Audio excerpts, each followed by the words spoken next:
Once you've logged into the portal and have selected the applicable plan year, the system will direct you to the year-end data collection page.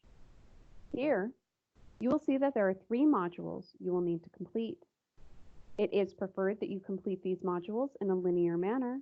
However, you can complete the questionnaire and the census independent of one another. Please note that the Key and HCE employee verification module cannot be completed until you've completed the previous 2. Please also note that there is a quick reference guide in the top right corner that briefly explains what we're looking for with respect to each of these modules. There are also 3 bars in the top left corner that can take you back to your home page at any time. For this training, we will be looking at the questionnaire. The questionnaire has all of the pertinent information we need with respect to reconciling your plan. It is important that you completely answer all of the questions below so as to prevent any back and forth communication between you and your relationship manager. You can at any time save your progress if you need to step away from your computer and come back. You can also return to the year-end data collection page at any time if you would like to take a look at other modules. Please simply make sure to hit the Save Progress button before leaving this page. If you need additional assistance, you can select the Help option, which will take you to a pop-up that will allow you to explain in better detail your question, and then select if you would like an email response or a phone call back. You will notice in looking at the page that there are a few questions with blue information dots at the end of them. Clicking on these will give you a bit more information about what we're looking for with respect to that question. You will also notice that there are a few words or terms that are in blue hyperlink. Clicking on this hyperlink will give you a definition, or even in some cases, link you to additional information or code sections to assist you in completing the census questionnaire. For the sake of time, I will not be going over each of the questions, but instead we'll be pointing out a few of our more frequently asked questions. Before I begin, please note, if a drop-down box appears when you select yes to any of these questions, it is extremely important to provide as much information as possible. Now let's begin. First and foremost, don't forget to select your corporate entity. It's kind of hidden up here at the top. I will be leaving this blank for the moment to show you what the system looks like if you miss any questions along the way. Question number 4, amendments prepared by another provider. We will ask if you've had any amendments prepared by other providers and ask that you please provide a copy of those amendments for our records. Question number 8, late deposits. Here, we will need the total dollar amount of all late deposits for the entire year. We will be reaching out to assist in calculating any lost earnings and will break out the late deposits by payroll at that time. Question number 10, the ERISA bond. This is a very important section. Most of our plans do require an ERISA bond. If you have a bond on file, we simply need the bond amount, the name of the underwriter, and the expiration date.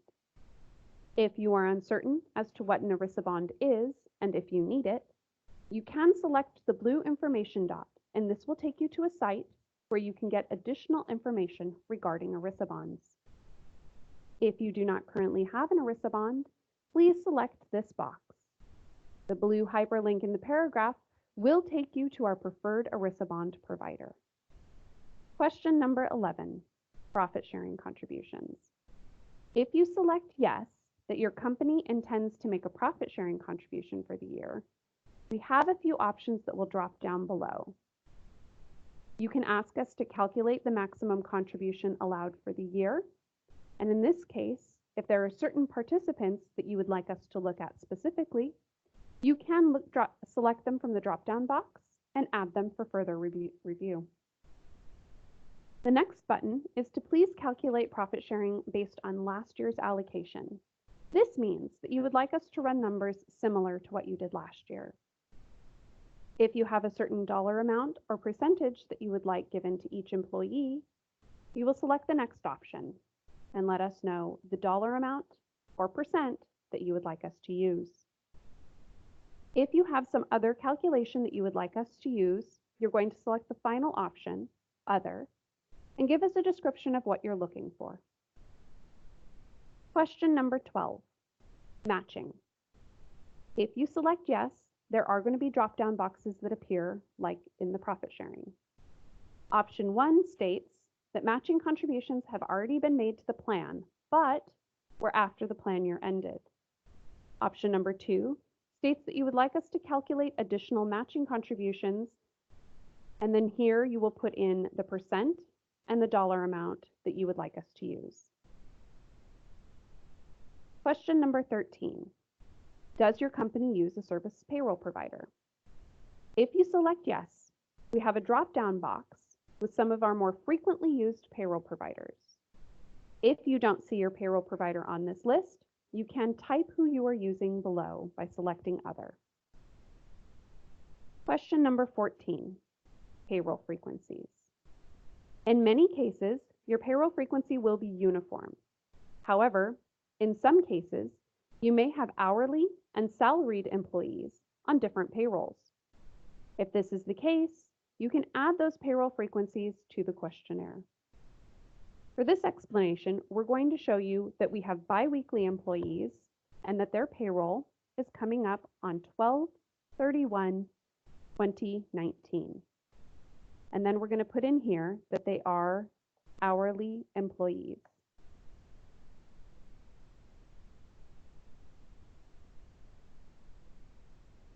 Now, we want to add an additional payroll frequency. We simply have to click the Add button, and then we're going to select monthly here, and we're going to say 12/1 is our next payroll date. And here, we are going to say that these are our salaried employees.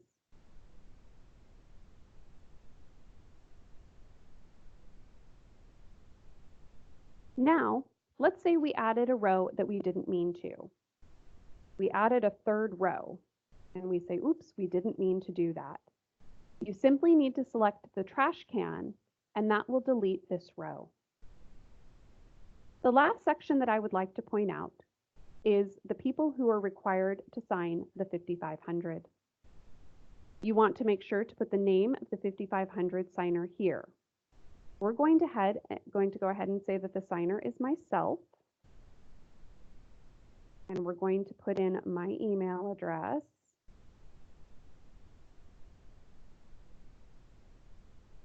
If you have additional signers, you're going to go ahead and put them here. However, in most cases, you're only going to have one signer. Okay, so now I'm going to go ahead and hit Submit.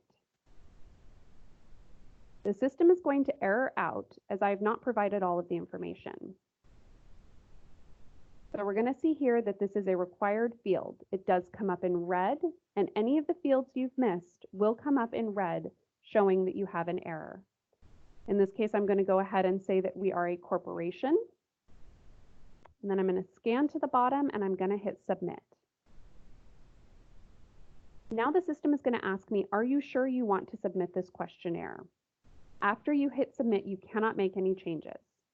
I do like to note here that if you realize that information you've submitted is incorrect or missing something, you can always call your relationship manager and ask them to unlock the system so that you can go in and make corrections. So we're going to say that we affirm and we agree. We're going to submit the questionnaire, and it's now going to take us to a page, hopefully, that will tell us that our submission is complete. So now we're going to go ahead and go continue with year-end data collection. At this point, we're going to end this training video and move on to our next training video, which is the employee census data. Thank you and have a great day.